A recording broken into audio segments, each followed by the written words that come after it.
Hola a todos, soy el maestro FIDE Maximiliano Pérez y hoy quería traerle la tercera ronda del Abierto de Villa Ballester, en donde me enfrenté contra el ascendente juvenil Tomás Falcón Jesús. En esta posición surgió una asesina de Najdorf, mi rival jugó B4, lo cual parece una jugada interesante y hasta podría decirse buena, debido a que las retiradas naturales de caballo, como caballo A4, caballo B1, caballo C2, son bastante pasivas. Sin embargo, el segundo jugador se encontró con la sorpresa de que el blanco no retrocedió, sino que sacrificó el caballo en D5.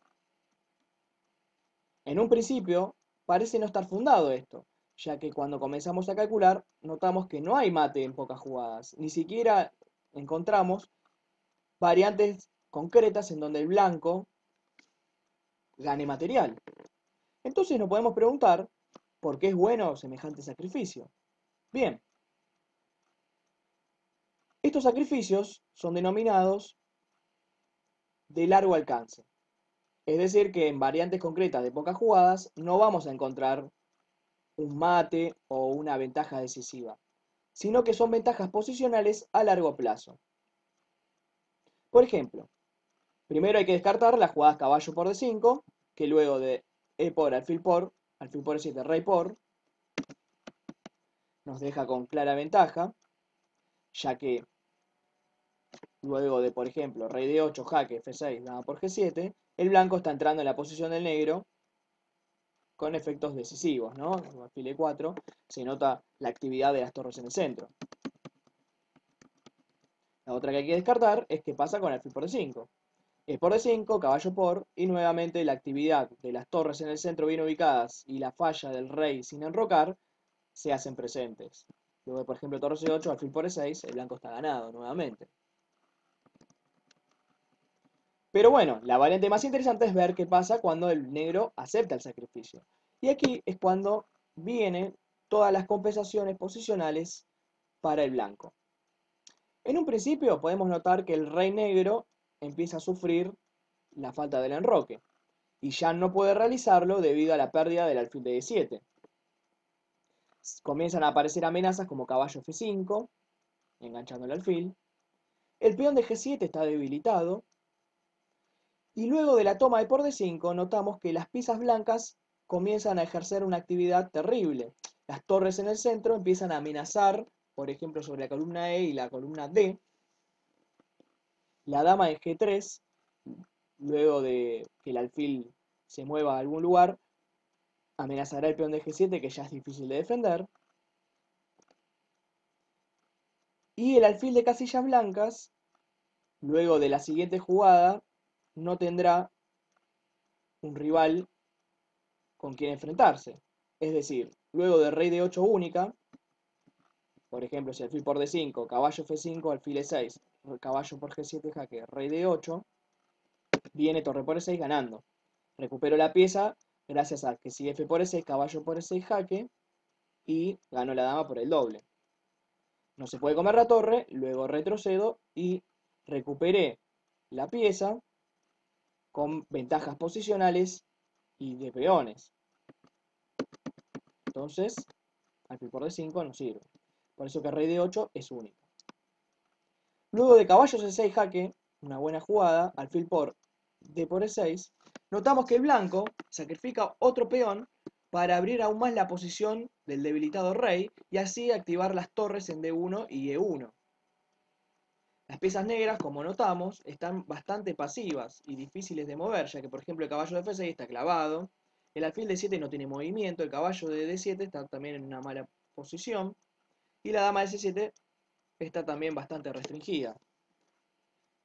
Con esta jugada caballo C6 jaque, alfil por C6 y D por C6, el blanco ha logrado una ventaja extra que es poseer la pareja de alfiles, sobre todo el alfil de casillas blancas, el cual no tiene contrapartida. Esta ventaja en casillas blancas se hará notar a largo plazo. Como vemos, no hay una variante concreta en donde el blanco gane directo. Sin embargo, estas ventajas a largo alcance van a ser suficientes para que el negro colapse en la defensa. Tenemos también que tener en cuenta que la posición del negro es bastante difícil, ya que cuando el blanco ejerce presión, tiene que estar buscando defensas únicas para no perder de corrido. Entonces, gracias a las amenazas y las ventajas posicionales recolectadas gracias al sacrificio, el blanco va a ejercer mucha presión sobre el negro, dejándolo con una defensa difícil. Bien, acá el negro jugó caballo C5. Hay que ver qué pasa con la opción de dama por C6. Alfil por F6, caballo por F6, dama por G7, torre 8, dama por F7. El blanco ya está recuperando varios peones. Notamos que ya tiene 2 peones por la pieza. Torre A7, G3. Conservando una leve ventaja debido a que en las negras es verdad, tienen una pieza de más por solo 2 peones, pero no pueden mover casi. Y el rey sigue en el centro mientras que las torres blancas están bastante activas.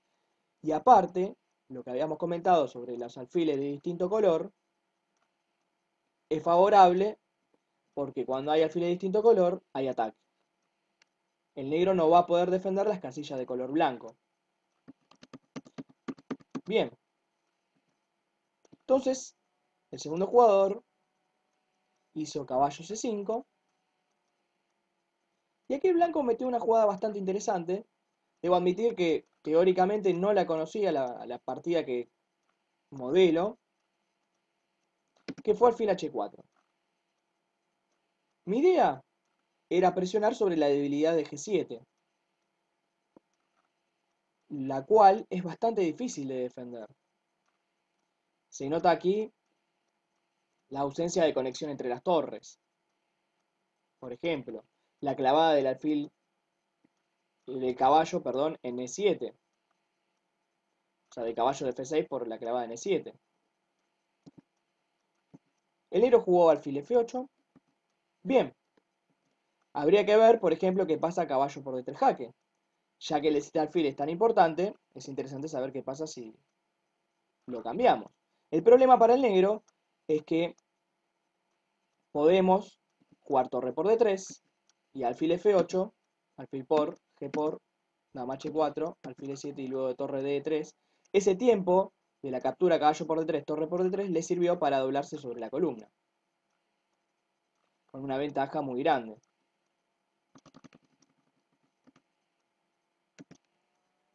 Bien. El segundo jugador hizo alfil F8, lo cual es una jugada dudosa, diría tirando a mala, ¿no? Era mejor jugar torre G8, por ejemplo. Y luego de alfil F5 la compensación de blanca es evidente. El alfil de casillas blancas impide cualquier tipo de movimiento por parte de las negras.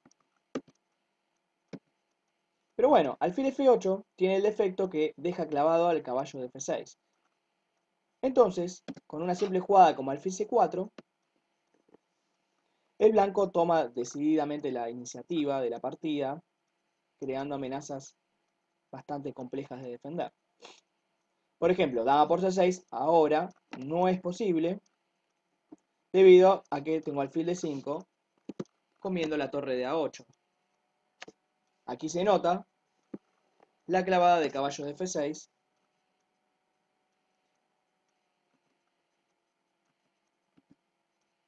torre a 7, alfil de 5. Bien, es importante notar cómo las piezas negras están muy mal posicionadas. La torre de A7 está descoordinada, la dama de C7 está sin restringida, el rey en D8 en el centro, el alfil de F8 atrás, la torre de H8 fuera de juego, el caballo de F6 clavado, el peón en D6 retrasado y mal ubicado, y el caballo de C5 que no apunta a ningún lado. Entonces, gracias a esto, al sacrificio de pieza, podemos notar todas las ventajas posicionales que obtuvimos. El rey negro no puede escapar con rey C8, por alfil por F6, torre D8, enganchando la dama, ¿no? Ahora, veamos el bando blanco y notamos que el peón de C6 ejerce mucha presión sobre la posición negra, el alfil H4 ataca indirectamente al rey con la clavada, la dama de G3 impide que el alfil pueda moverse por dama por G7 y las torres en el centro están perfectamente ubicadas para ir a atacar al rey. El rey blanco está muy seguro y con esto notamos que la posición del negro más allá de la pieza de más, es muy difícil. Entonces, el negro jugó dama 5 y aquí vino una jugada muy interesante que demuestra el poder de la posición del blanco, que es rey b1. Una jugada simple, ¿no? No, no encierra ninguna amenaza de ningún tipo, pero sin embargo, al estar tan apretada la posición del negro y no tener jugadas útiles, resulta muy fuerte, ya que con rey b1 evito cualquier tipo de amenaza del negro como dama por a2 o algún posible jaque en alguna variante por la diagonal c1 h6. Por ejemplo, luego de hacer alfil por f6, g por f6, el alfil podría salir con un alfil h6 jaque, luego de un f5 mío. Entonces con rey b1 evito cualquier tipo de posibilidad táctica del otro jugador y en la práctica es dificilísimo, porque es como un, bueno, ¿y qué jugás ahora? Es interesante notar que la defensa del negro es terrible, porque no tiene jugada casi útiles. El negro de hecho jugó rey c7, que fue un error, y pierde automáticamente la partida. Pero es difícil darle alguna buena opción al negro. Rey c7, alfil por f6, g por f6, torre 8, y la presión comienza a dar sus frutos gracias a esta entrada de torre. El alfil de g7 está clavado y el blanco se filtra por casillas blancas. Bien, vino el error decisivo con caballo 6, aunque ya la posición estaba perdida, pero esto se define más rápido con alfil por e6, f por e6, y acá no torre por f8, torre por f8 y dama g7 jaque. Ganaría igual, pero sería un poco más difícil.